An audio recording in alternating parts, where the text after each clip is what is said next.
An anonymous tipster received a $1,000 reward from Central Alabama CrimeStoppers for information that helped Dothan police in 2 murder cases. News 4's Mia Nelson reports on how CrimeStoppers' new partnership with the police department is already making a difference.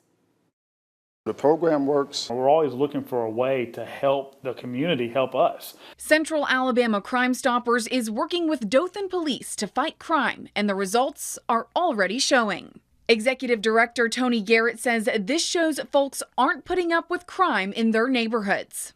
It shows that the community is willing to take back their community from crime, and this is just a small example of better things in the future. The witness's tip helped us with both.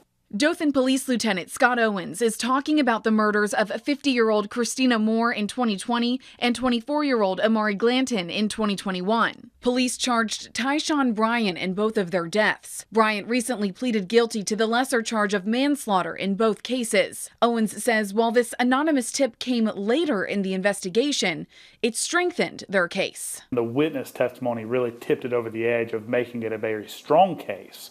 And that's really the testament to witness testimony when people in the neighborhoods know what's going on and when they give us information.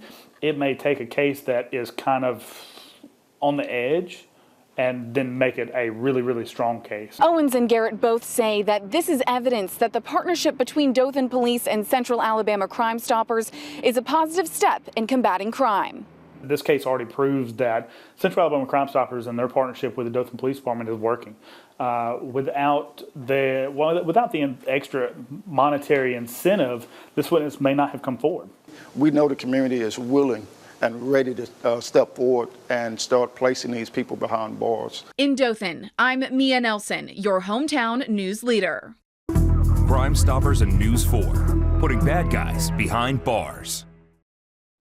WTVY is your official CrimeStoppers partner. News 4's Mia Nelson will be bringing you information on crimes in our area that you can help solve by submitting anonymous tips. Right now, on our website, WTVY.com, under the CrimeStoppers tab, you can find several wanted suspects in unsolved homicides. To submit anonymous tips, call 334-215-STOP, or you can text 215-STOP to 738-477.